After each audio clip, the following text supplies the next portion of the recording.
Hi, and welcome to the next segment of Learning with Powers. And I'm your host, Scott Powers Houston. And so this will be our second attempt at doing this particular episode because the last episode just somehow got deleted.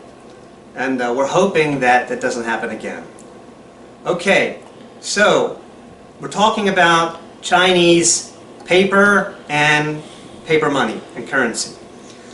And so the first thing I'm going to discuss is, what prompted me to do this segment, actually, I was watching Pawn Stars.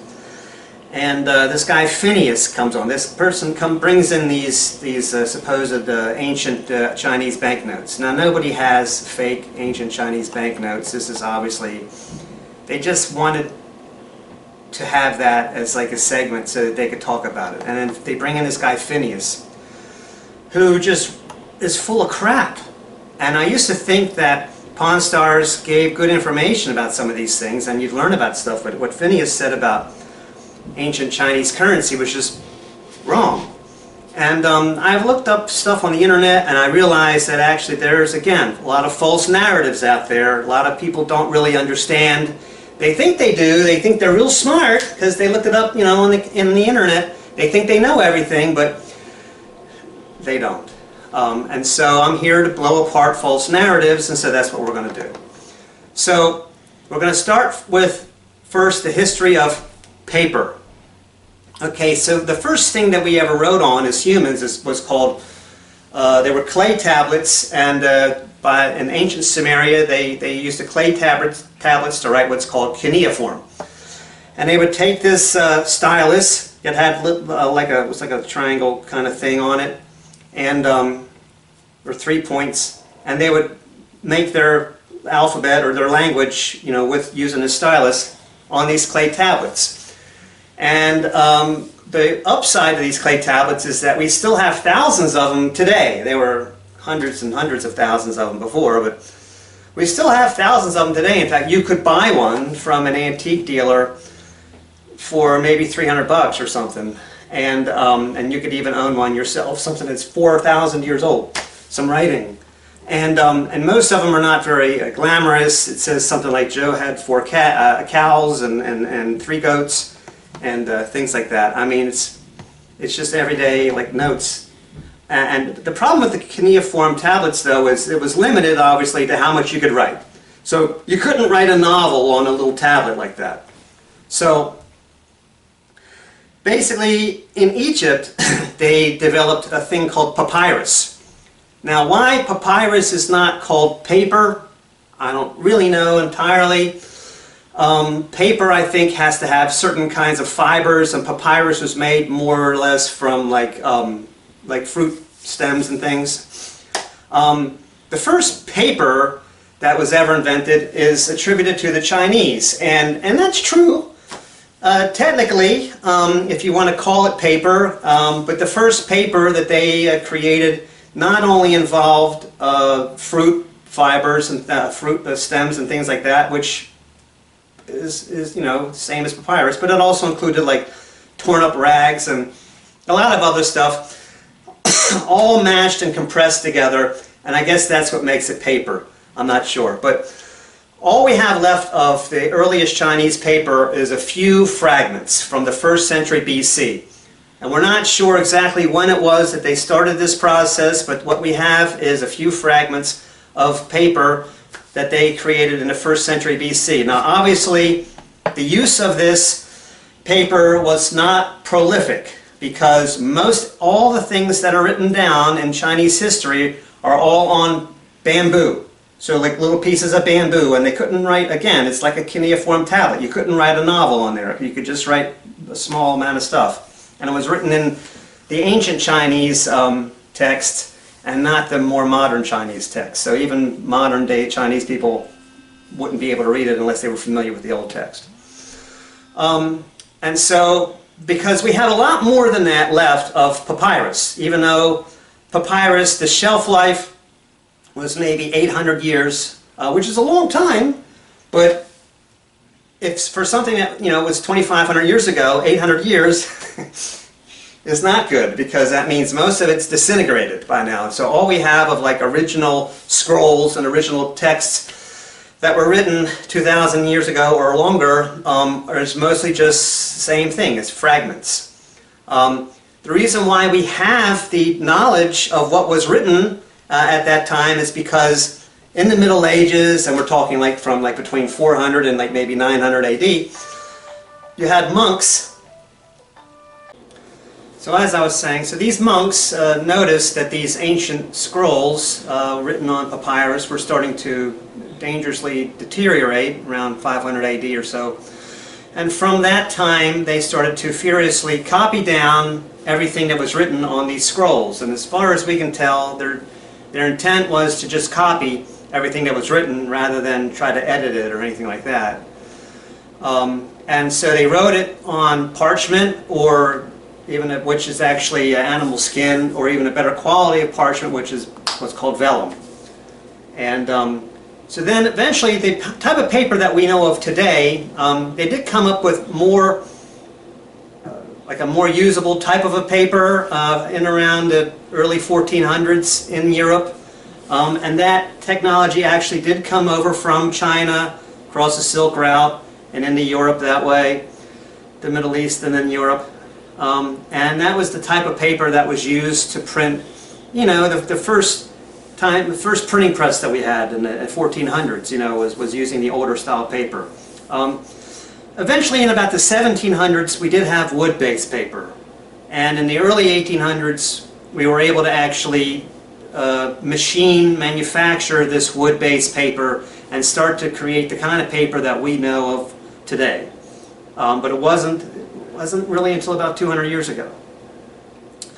And so this early paper that the Chinese made, going as far back as the 1st century BC, and may have been longer before that, we can only speculate, but all we have are fragments. And so we have more than that of the scrolls, despite the fact that the Mongolians came in and burned down the library at Alexandria. Hundreds, or well, at least tens of thousands of scrolls were burned.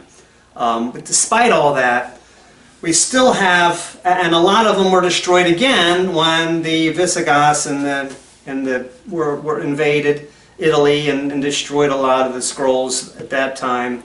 But despite all that, we still have a lot of scrolls remaining. Now, nobody invaded China and destroyed all their scrolls, but all we have are a few fragments. So obviously there was not prolific use. And one of the reasons why is because it was harder to make. There's just the process for making paper was a lot more difficult, and so they just didn't do it that much. But ultimately it was paper. So coins in China, we showed you the early coinage in China. Actually, China probably had the very first type of currency, or any kind of currency, with the knife money. They used boat money in Siam, which is Thailand today. But you know, Greece came out with coins, maybe 450 BC-ish, around that time. So it's around the same time, call it 500 BC. 600 BC maybe, and then around maybe 350 BC, China actually came out with coins, but they were used concurrently with the other kind of currency. It wasn't until around maybe 200 BC, or well, actually maybe until around 0, that they were coins exclusively. Now these coins were called cash coins, and each coin was worth 1 cash, and they were all the same size, and they were made out of bronze, and they had a hole punched out of them, and they were meant to be carried on a string. Now, Chinese currency was not backed by gold or silver. The whole concept that gold and silver is money is entirely a Western concept. And so this is where Phineas, for example, was absolutely wrong when he says this early form of Chinese currency, oh, you can see there's 2 units of gold and these are the units of silver that this paper was worth. That's complete BS, because gold and silver was not currency in China. cash coins were currency, and sometimes they would make a larger one, like they would make a 2 cash or a 3 cash or a 4 cash or even a 10 cash coin, and they would be bigger, but not because that amount of bronze was worth X amount of money. It was just to denominate a different denomination. So that was, and so they just made them bigger just to indicate that it was a bigger denomination. But the amount of bronze that was used had nothing to do with the value of the bronze, because actually 1 cash was essentially about $1-ish. That same unit of currency was made in the Roman Empire, only their bronze coins were, and actually they were copper coins, were much bigger. And so to have basically the same amount of value in the Roman Empire, which did use gold and silver as money, you would have needed a lot more copper to be worth the same amount of value that it was worth in China. So why was this little coin worth that much money in China? And basically that brings us to what China did probably sort of invent, but it was inadvertent.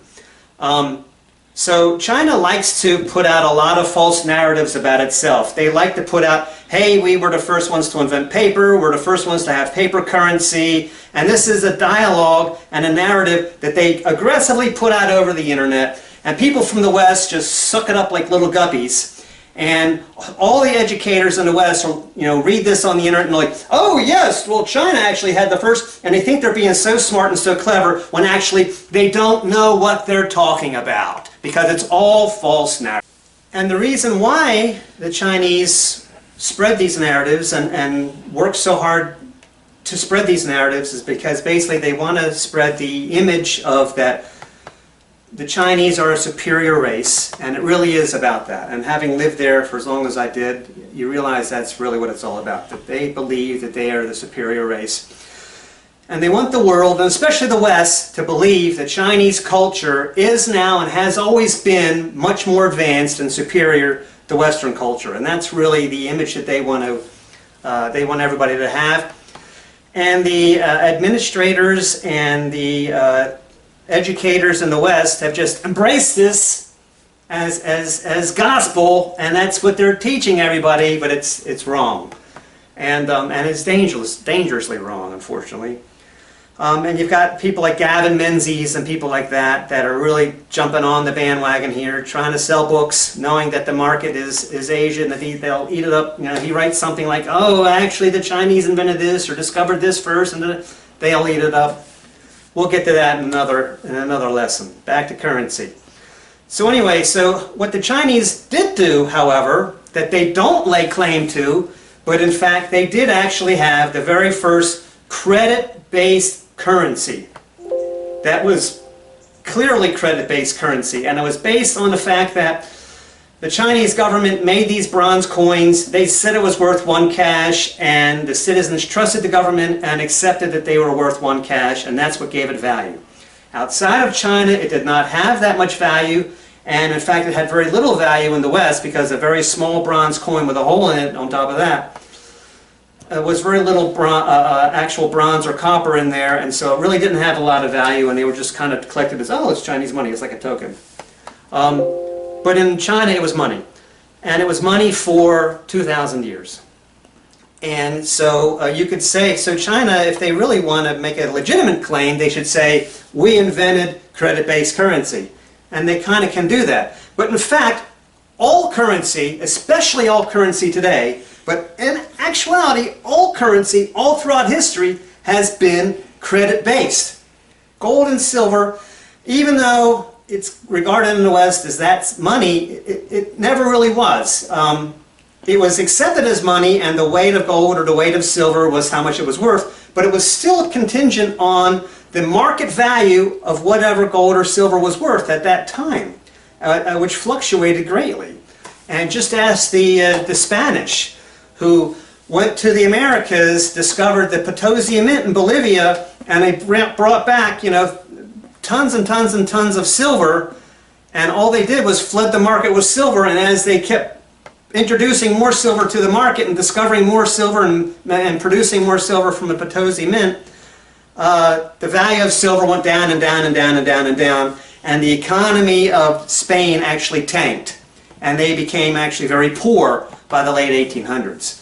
So just ask them how much gold and silver is money. It's not. It wasn't then. It's not. Certainly not now. And it wasn't even in the past. But actually, China is where it was clear that it was just it was a credit-based currency. Okay, and so these coins had holes in them, and so they would wear them on a string like that. Now, paper money. The first paper money that we've got evidence of is actually from the Song dynasty. So that's before the Yuan dynasty. Now, the advantage of paper in general, or papyrus, is that the one disadvantage to cuneiform is that you couldn't really write much. And although we have today the Epic of Gilgamesh from several larger tablets that was made, it was still very difficult to write a story of any length on tablets. And actually in China, they didn't really write a lot of stories either. You know, most of the writing was still written on pieces of bamboo. And so most all writing in the history was like these Twitter type statements and things like that. These Chinese proverbs or whatever. And as we came up with papyrus, now you could have a scroll. And so now you could write like a whole play or something like the Greeks did. And then the Romans took that over as well. And so that was the immediate advantage of papyrus. And then when they came out with parchment, they actually came out with like sheets of paper, and then that's when they came out with things called a codex, which was sort of like the first book, where they would like bind all these pages of parchment together, and that's when we had the first books. But anyway, that's another lesson. So the first currency that was paper was actually made in China, and but we only have a few samples that survive. And the samples that survive, the most famous sample is from the early Ming Dynasty from around 1360 AD. And it's the same image that everybody knows of. And of course the Chinese imply that, oh, we made millions of these and it was prolifically used. But if it was prolifically used, then where are they? Where are they? They're extremely rare. There are maybe less than 10 samples in the world, and if there's more than 10, then there's not more than 20. But they are extremely rare, which is why someone didn't just walk off the street and have one, at which Phineas said it was a fake, but nobody could have one. It's like walking off the street and saying, oh look, I have a 1913 V nickel. Of course not. The earliest fragments of the paper money that we have is from the Song dynasty. Again, we just have a few fragments from around 1100 AD or so. The first full piece that still survives is from the Ming dynasty. Now, it's said that the Yuan dynasty, or actually they said on Pawn Stars that the Yuan dynasty banned coins, and they used exclusively paper. This is complete BS. The Yuan dynasty was a Mongolian dynasty, and they didn't really make anything. I mean, that's why Ming vases are so valuable, because Yuan vases are basically non-existent, and then there are Song era dynasties, Song dynasty vases, but they're just not as ornate, as interesting. The pretty ones are Ming dynasty. It's just because they didn't make much of anything. It was a very poor, difficult time in China. But they did make coins. And they're not that rare. I've got a few. They're ownable. The average person can own one. They're hard to find, very hard to find, and it's best to be in Asia to find them. But they obviously were not banned.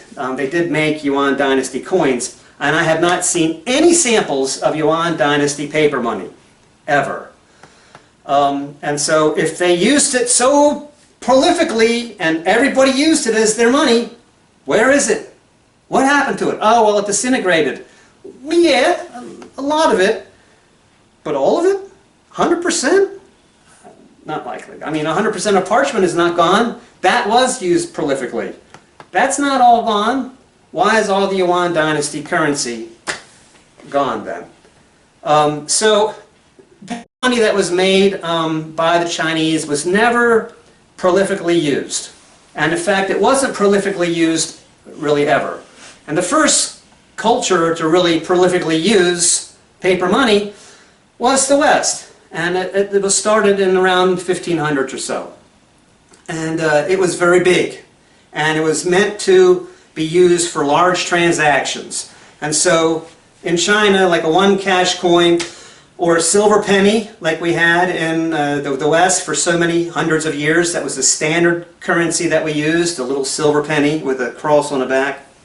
You didn't need much more than that. You know, everything costs about $1. You know, you wanted to buy, I mean, everything could be bought, and there wasn't a lot of things to buy in those days. As we came up with more stuff, more things to buy, that's when we needed more different denominations. That's when that became more necessary. And it's why you don't even see 2 or 3 cash coin sizes until like around 1000 AD, and even in China, because before that time it just wasn't necessary to have all these different denominations. Although in Greece, they did have a lot of different denominations. And basically all of the Greek denominations were smaller, smaller, and even smaller. And they made coins that were really, really tiny. The obols. So anyway, moving on. So you say, well, if China did not care about gold and silver, well, they had gold and silver. They did make some objects out of gold and silver, but it was not very much. It was very, very rare. But what happened in the early 1500s, the Portuguese basically came and they introduced more or less silver to China. And the Chinese immediately became obsessed with it. And they loved it. And they wanted silver all the time, and that was their preferred method of exchange, was they wanted silver from the Portuguese. And then they started making these silver tails, or they're called saices, and they're stackable. Forgot to show that. So they're about this big, and they're like hollowed out a little bit so that you could stack them or whatever. It looks like a little anvil that's kind of hollowed out. It's called saices. And the Chinese made lots and lots of these saices, and they were used eventually as currency, but not necessarily because of the value of silver per se.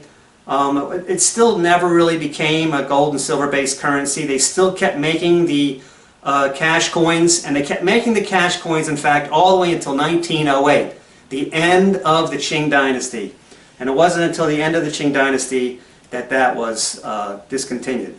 And so gold and silver, like I said, was never money in China, even though they did covet these silver saices. And if you find a saisi, it's probably not silver, it's probably pewter, because there's a lot of fakes out there. It's hard to find the silver ones, actually, but they do exist. Okay, so that concludes this episode of Chinese currency and paper. Thank you for joining us. I'm Scott Powers Houston, and this was Learning with Power. See you next time.